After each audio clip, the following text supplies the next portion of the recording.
এই হচ্ছে আমার মা। ভোর 5টায় ঘুম থেকে উঠে নিঃস্বার্থভাবে বাড়ির সমস্ত কাজ একাই করে।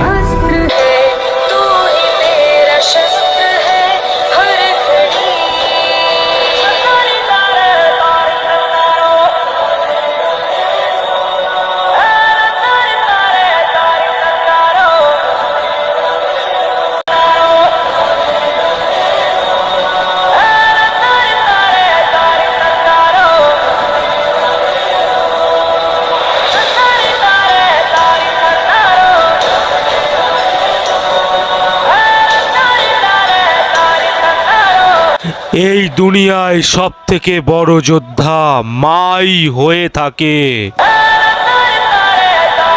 সারাদিন যে তুমি এত অক্লান্ত পরিশ্রম করো, না, না। তোমার কি কষ্ট হয় না? না মোটে